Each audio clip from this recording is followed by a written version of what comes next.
안녕하세요. 오토기어 김정민입니다. 오늘 전기차의 가치 그리고 평가에 대한 기준. 모델3 여러분들 이 차를 어떻게 보십니까? 어떤 분들은 단차가 뭐 형편없다, 승차감이 엄청 나쁘다, 쓰레기다 뭐 이렇게 표현을 근데 저는 테슬라 모델3가 포드 T 다음으로 정말 엄청난 파괴력을 행사하고 인류의 모빌리티 환경을 급격하게 바꾸는 촉매가 됐다라고 보는, 그 정도로 엄청나게 위대한 모델이라고 봅니다. 자동차의 역사, 현대 역사를 흐름을 바꾼 모델이다. 사실 테슬라가 지금까지 성장한 가장 촉매가 됐고 베이스가 된 모델이 바로 모델3입니다.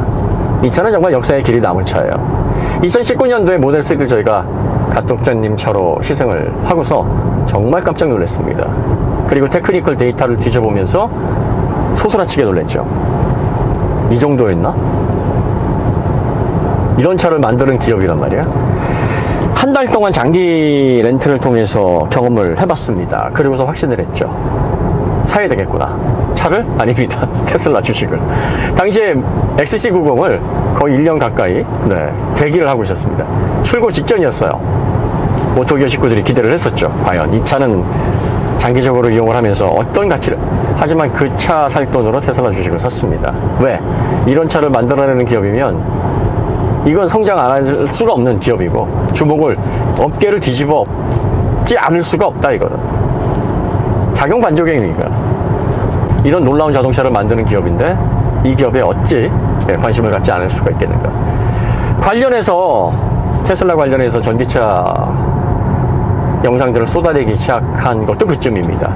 그리고 내연자동차 당신들 어떻게 하려고 그러냐, 선도할 수 없다까지 얘기를 했어요. 전기차 시장 앞으로 너희들은 선도할 수 없다, 거의 단정적으로 얘기까지 하기를 했습니다. 그러다가 내연자동차 진영에서도 이제 위기를 자각하고 엄청난 기술 투자 발표를 하고, 그리고 실질적으로 자동차 기술과 관련된 엔지니어들, 또 산업 관계자들 만나보면서 다양한 이야기를 해본 결과 마냥 부정적으로 볼 만한 것은 아니겠구나.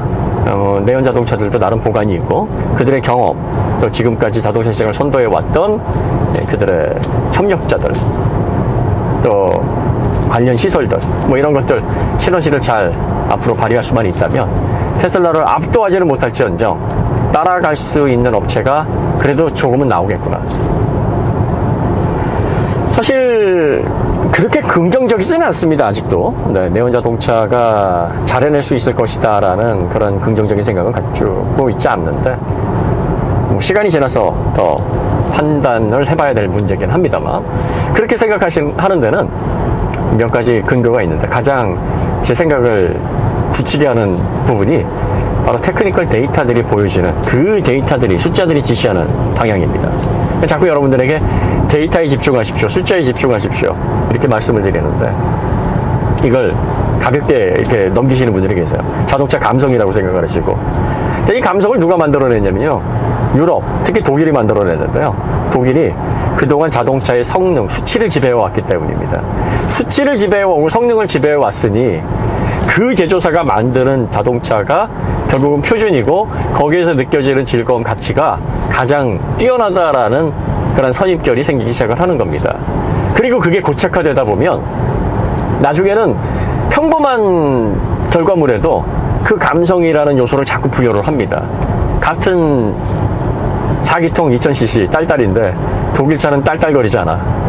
독일차는 변속기만 ZF가 들어갔는데 완전히 천상의 외계인의 결과물이 나와 라고 착각하게 만드는 그런 요소들로 작용을 하는 겁니다. 물론 완벽하게 착각이라는 것이 아닙니다. 조금 더 좋고 조금 더 훌륭한 느낌을 전달해 주지만 그게 선입견, 독일차의 감성, 자동차의 감성은 이런 거야 라는, 마치 나는 이걸 호평하고 이 자동차가 가치가 높다라는 그런 평가를 할 자세가 되어 있어라는 그 기본 바탕에서 증폭되는 그런 감성의 영역으로 작용을 하는 거죠. 자, 그 감성의 결과가 바로 독일차가 지난 130년 동안 수치를 지배했기 때문에 그걸로 인해서 따라온 그림자입니다. 그래서 제가 감성은 성능의 그림자다 이렇게 말씀을 드리는 거예요. 자, 지금 전기차 시대에 돌입을 했을 때 그런 수치를 통해서 성능을 지배하는 브랜드가 누굽니까? 그리고 테크니컬 데이터를 통해서 가장 훌륭한 가치를 보여주는 기업이 어디입니까?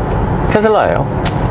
그리고 그 테슬라의 그나마 대체제를 만드는 곳. 테슬라 모델 3? 좀 취향이 안 맞는데 그럼 뭐가 있을까라고 해서 찾아보니까 그래도 요거는 그나마 낫겠구나라고 하는 차를 만드는 곳이 공교롭게도 현대 기아라서 이 기업의 이 브랜드가 생산하는 전기차에 관심을 한번 가져보시고 브랜드가 마음에 안 들면 수치로 접근을 해보십시오 라고 말씀을 드리는 거죠. 수치는 거짓말하지 않으니까. 자, 그러면 자동차를 몸으로 판단하고 타봐야지 수치로 판단한다고? 여러분들 자동차가 어떻게 설계되는지를 한번 생각을 해보세요. 자동차는요 음식 만들듯이 만들어지는 게 아니에요. 음식은 재료 넣고 간 맞출 때 간장 소금 넣고 부족하네? 부족하네? 예, 이렇게 만들잖아요. 물론 음식 공장도 지금 그렇게 안 만들어요. 음식 공장도 데이터로 수치화돼서 정량화돼서 만드는데 가정에서 음식 만들 때 그렇게 흔히 만들듯이 자동차 그렇게 만드는 게 아닙니다. 자동차는 설계를 수치로 합니다. 구조해서 CAE 이게 어디에 기반을 두고 있냐면요. 고전역학, 뉴턴의 제1, 제2, 제3 운동법칙, 관성의 법칙, 가속도의 법칙, 작용, 반작용 여기에 기반을 두고 있어요. 정력학, 동력학. 네. 그러면 이런 다양한 수치를 가지고 각각의 성능을 결정하는 파워트레인 설계를 하고 또 그걸 안정적으로 제어할 수 있는 비클 다이나믹스를 설계를 하고 또 차대 안전을 확보할 수 있는 그런 정력학 부분에 대한 설계를 하고 이러한 설계들이 종합이 돼서 이걸 이제 시뮬레이션을 해봅니다. 과연 이 수치들을 통해서 설계된 값이 맞는지. 그러면 수백 수천 번의 시뮬레이션 결과로 이렇게 되면은 실제로 만들었을 때 문제가 없을 것 같아. 그럼 이제 실차를 만들어서 테스트를 해봅니다. 테스트를 해서 몸으로 느끼는 단계가 바로 2단계예요. 거의 결과물이 나오기 직전. 그래서 몸으로 최종적으로 요거는 수치하고 약간의 차이가 있는 것 같아. 조율해서 최종적인 양산 프로토타입이 나오면 그걸 기반으로 양산을 하는 겁니다. 자동차의 설계의 기본이 수치로 정량화해서 각 부분을 만들어내는 겁니다. 데이터로 설계된 차를 뭘로 평가를 해야 됩니까? 데이터로 평가를 해야죠. 이게 맞는 거예요, 이게. 자, 그러면 엔지니어들이 데이터로 뭘 만들어낼 수 있는지, 어디까지 판단할 수 있는지 아십니까? 모든 걸 다 판단합니다. 모든 걸. 자동차의 성능, 자동차의 소음 수치, MVH도요, MVH도 듣고 하는 게 아니에요. 수치를 보고 하는 겁니다. 빠른 프리의 변화를 통해서 주파수 분석을 할 때 수치를 봐요. 그걸 어떻게 들어요? 그리고 그 패턴이 어떻게 소음이 상쇄가 되는지 줄어드는지를 수치를 보고 판단하는 겁니다. 심지어 우리가 몸으로 느껴지는 것까지도 수치예요. 안전도 이것도 수치입니다. 각 강판에 메가파스칼, 기가파스칼, 이런 것들을 통해서 그 다음에 작용하는 힘의 방향 그리고 충격을 분석, 가속도를 시간을 증가시켜서 충격량을 줄여주는 이런 모든 것들이 다 수치예요. 자, 그 다음에 모든 운동법칙에서 두 가지의 변치 않는 질량과 속도입니다. 속도는 성능이 증가함에 따라서 비율적으로 증가를 해야 되기 때문에 이거 줄여낼 수 없는 수치예요. 그러면 결과적으로 속도가 증가하는데 최종적인 값을 그 값을 크게 하지 않고 오히려 줄여낼 수 있으려면 뭐가 줄어들어야 됩니까? 질량입니다. 질량을 얼마나 줄여내는가의 싸움이 현대 자동차의 엔지니어링의 핵심이에요. 근데 여러분들 공차 중량에 너무 신경을 안 써요. 자동차의 성능서부터 안전성, 내구, 연한을 다 결정짓는 이 질량을 여러분들이 너무 신경을 안 쓴다는 겁니다. 그러니까 제가 자꾸 중량을 보세요. 중량이 얼마나 앞선 기술력을 판단하는 그 판단을 할 수 있는 척도가 되는데 왜 이걸 안 보십니까? 계속 강조를 하는 겁니다. 2톤이 넘어가는 차요? 이걸 스포츠성으로 사용한다고요? 제가 대형 세단 경험이 굉장히 많습니다. 대형 세단 가지고요. 이거 출력 좋으니까. 대형 세단은 엔진, 고성능 엔진이 들어가는 이유가 중량이 많이 나가기 때문이기도 하고, 네. 또 가격이 비싸니까 성능은 또 가격에 비례를 한다고 생각을 하니까 뭐 여러 가지 요소가 있는데, 네. 성능이 되니까 이거 가지고 뭐 잡아 돌릴까? 그리고 링크도 예, 차체가 사이즈가 크고 무거운 중량을 잘 버티기 위해서 링크도 좀 더 강화되어 있습니다. 그러니까 잠시 잠깐 이렇게 좀 핸들링을 해보거나 코너링을 돌아보면 이게 무거운 차체, 큰 차체인데도 안정이 생각보다 거동이 괜찮은데? 근데 S클래스 7 시리즈가 그런 느낌을 준단 말이에요. 그럼 거기에 맞들려 가지고 이거를 몇 개월씩 계속 그런 용도로 사용하게 되면요, 얼마 안 가서 삐걱 네, 부싱에서 문제 생기고 터지고, 네, 링크 문제 생기고, 뭐 브레이크 쪽에서 이런 문제들이 급속하게 가중이 됩니다. 뭐 때문에? 질량 때문에. 이게 운동법칙, 물리법칙에서 가장 크게 작용하는 요소 중에 하나니까. 물론 속도지만 자동차 중량이 늘어나도 가장 큰 값이 속도만 줄이면 안전하게 탈 수 있어요. 근데 스포츠 주행이라는 게 뭐예요? 속도를 높이는 게 기본적인 요소인데, 그러니까 이제 관성 모멘트도 커지고 작용 반작용도 모든 값이 다 올라가는 거예요. 곱하기로. 그러니까 여러분들이 스포츠를 즐기려면, 그래서 비글 다이나믹스를 통해 뛰어난 기술력을 통해 극강의 핸들링을 누리려면 자동차는 경량화가 돼야 됩니다. 모터스포츠에서 왜 그 경량화에 피를 발리는 싸움을 하는지 그거 알고 계시는데 일상적인 차를 선택할 때는 그걸 고려 안 하신다는 말이에요. 자, 그럼 한번 생각을 해보세요. 현대 엔지니어링에서 비슷한 차체, 비슷한 성능을 가지고 있는데 100kg이 차이가 난다. 이게 극복 가능한 기술일까요? 아닐까요? 이거 사실 극복 못합니다. 100kg이라 그래도. 비슷한 소재를 사용하고 비슷한 동력원, 엔진 설계도 비슷해지고, 지금은 평준화되어 있기 때문에 뭐 강을 넣거나 알루미늄 합금을 넣거나 이 소재에 있어서 큰 차이를 낼 수가 없어요. 이걸 제조사에서 다 만들어 가지고 뭐 재련소 운영하고 이게 아니에요. 업체를 통해서 규격화된 부품을 받는 거예요. 그러면 후발 업체들도요, 똑같은 스펙 맞춰가지고 주문하면 똑같은 무게, 똑같은 강도, 강성을 갖춘 그런 부품들이 와요. 장착하면 되는 겁니다. 그런 식으로 만들었는데 100kg이 차이가 난다. 이게 기술이에요. 극복할 수 없어요. 그 정도 차이를. 그래서 제네시스 초기 모델 나왔을 때 비슷한 사이즈의 독일 차들에 비해서 100kg씩 더 많이 나가니까 뭐라 그랬어요? 야, 너희들은 틀렸어. 엄청나게 손가락질을 한 이유가 바로 그겁니다. 저도 거기에 대해서 그래, 이걸 왜 사? 당연히 그렇게 생각을 했죠. 이게 기술력의 차이인데. 그런데 지금 전기차에서 어떤 일이 벌어지고 있습니까? 모델 3 퍼포먼스가 1.84톤이에요. 480마력으로 제로백 3.3초, 최고 시속 261km를 냅니다. 제일 길어요, 주행거리가. i4 M502 2.26톤입니다. 계산해보면 400km가 넘게 차이가 나네요.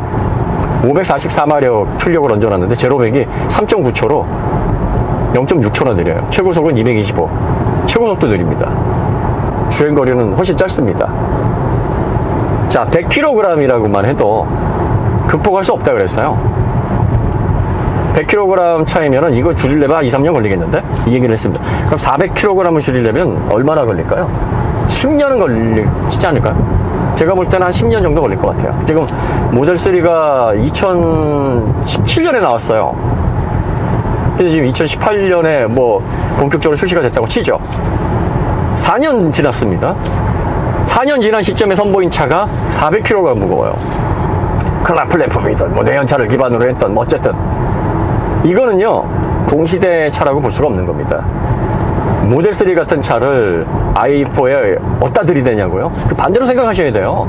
i4 같은 차를 모델 3에 어디다 들이댑니까? 모델 3가 승차감이 아주 지랄 맞다고요?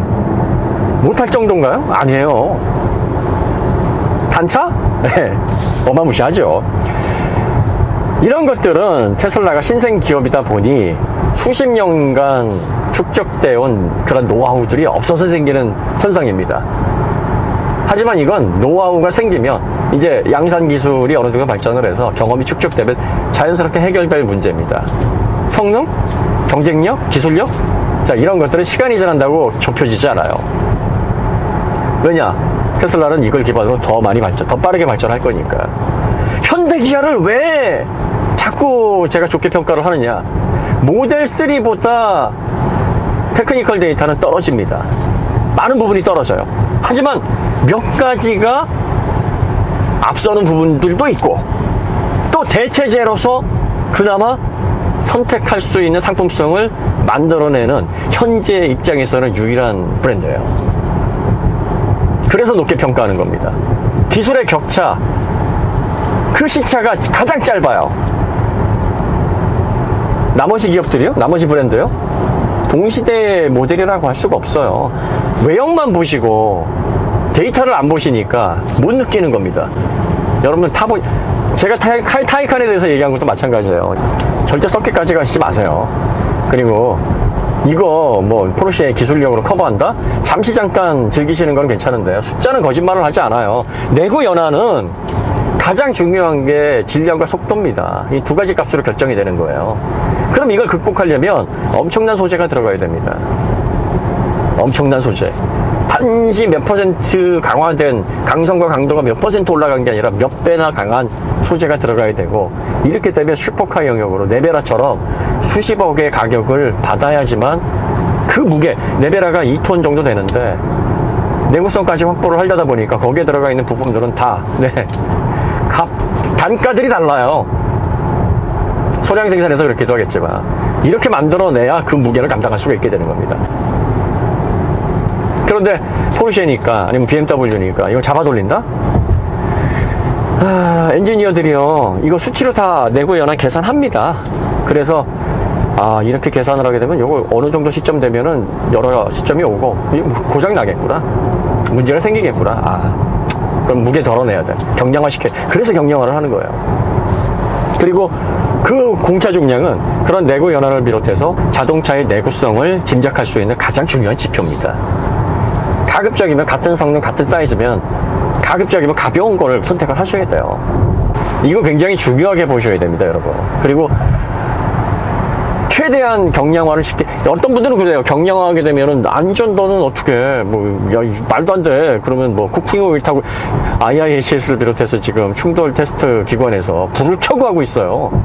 충돌 테스트 기관에서 IIHS에서 현대가 21종 가장 많다 그러니까 몇몇 댓글들이 그렇게 올라오더라고요. 돈 매겨서. 근데 진짜 유튜브 하면서 진짜 대책이 없다 생각되시는 분들이 너무 많아요.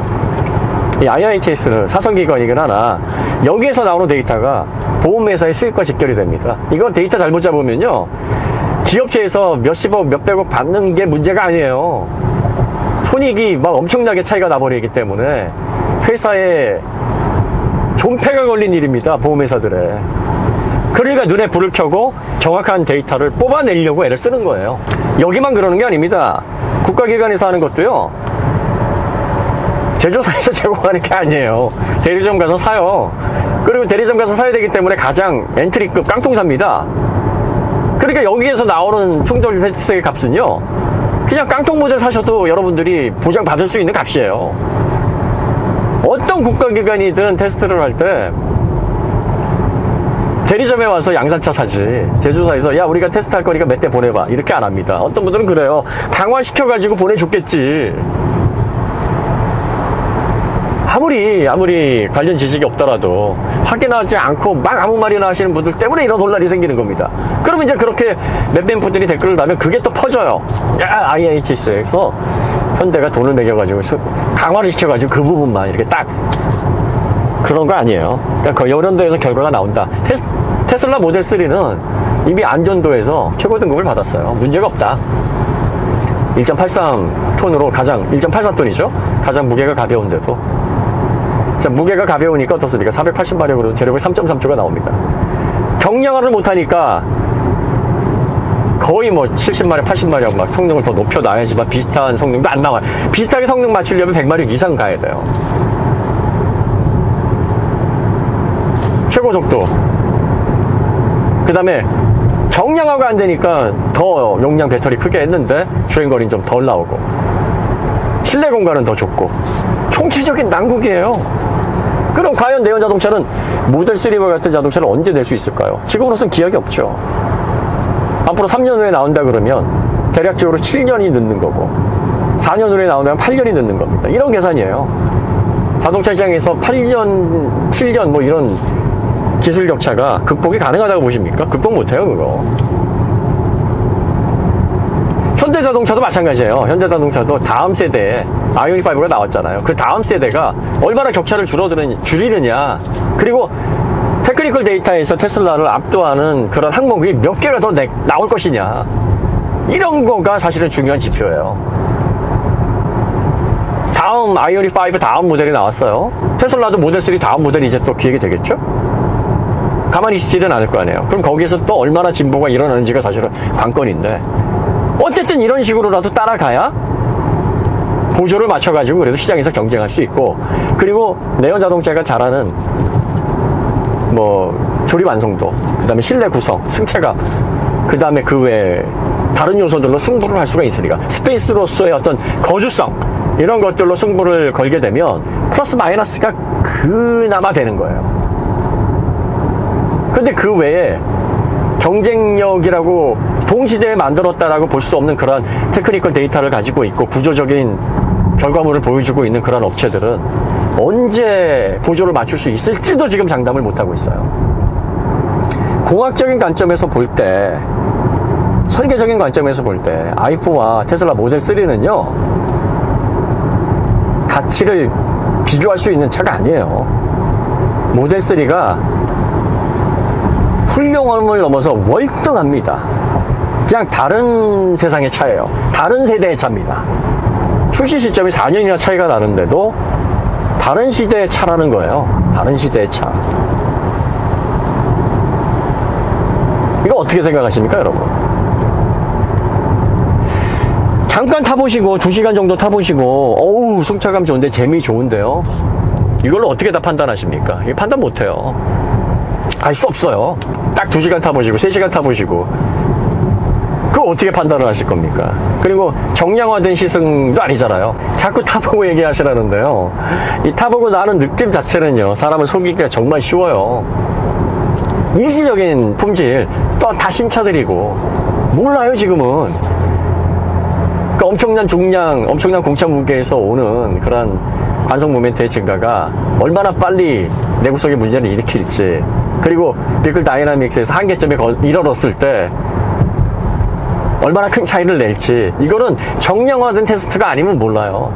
근데 시승이라는 건 정량화된 테스트가 아니에요. 사람마다 드라이빙 스킬이 다르고 느끼는 감정이 다르고 또 상품성을 느끼는 포인트가 다르단 말이에요. 그 느낌을 공유하는 느낌적인 시승기다라고 하면 문제가 없는데, 그걸 통해서 정확한 판단을 못합니다. 못해요.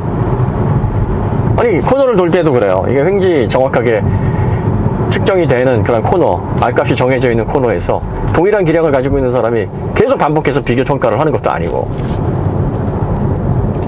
각자가 뭐 별로 급격한 코너도 아니고 빠른 속도도 아닌데 본인의 경험에 비해서 이 정도 돌면 엄청난 거 아니야 하면서 어우 코너링 스포츠성 죽여, 이렇게 얘기할 수도 있고, 경험이 많은 사람들이 보기에는 저 뭐하는 짓이야 저거 하면서 웃을 수도 있고. 이걸 어떻게 정량화 하실 거예요? 정량화 못한다니까. 그 차가 설계된 설계 스펙은 그걸 정량화할 수 있어요. 예측할 수 있습니다. 여러분들이 채용하실 때 보면 이력서를 받는 이유가 바로 그거예요. 모든 걸 100% 설명할 수는 없지만 일단 정량화된 데이터를 통해서 우리 회사에 적합한 인재를, 범위를 좁혀서 적합한 사람들을 골라내고 최종적으로 이제 그게 맞나 틀리나 면접을 비로소 하는 겁니다. 데이터로 먼저 적합한지 아닌지를 선별해낸 다음에 그 중에서 최종적으로 면접을 해서 최종적인 선발을 하는 겁니다. 저희가 데이터를 통해 이걸 분석해드리고 이걸 읽어드리는 건 설계자의 의도와 설계의 공학적인 수준, 그리고 이 차가 본연의 가치에서 어느 정도의 위치에 와 있는지 그거에 대한 이력서를 여러분들에게 풀어드리는 거예요. 그러면 여러분들이 그 이력서를 보고 그 중에서 나에게 적합한 모델 몇 가지를 골라낸 다음에 그 다음에 여러분들이 몸으로 느끼시면서 선택을 하시라는 거예요. 이게 가장 지금 자동차를 판단하실 때 가장 정확한 판단입니다. 그렇지 않아요? 왜 본인이 이용하고 본인이 돈을 지불해야 되고 문제가 생기면 수리비도 모든 걸 감당하셔야 되고 사고가 나면 그 뒷책임을 다 져야 되는 그런 차를 선택하실 때 생판 모르는 남이 이건 좋아요, 스포츠성 좋아요, 이야 대박이다, 이런 정량화되지도 않고 확실하게 신뢰도 할 수 없는 불완전하게 짝이 없는 한정적인 경험에 왜 모험을 거십니까? 왜 그런 비싼 돈을 그걸 보고 쓰시냐는 얘기지. 그 돈을 쓰시려면 공식화된 테크니컬 데이터, 원래 엔지니어들이 우리의 역량은 여기까지입니다, 우리가 보여줄 수 있는 게 바로 이겁니다 라고 하는 그 분명한 지표, 정량화할 수 있는 데이터에 여러분들의 돈을 쓰시라고.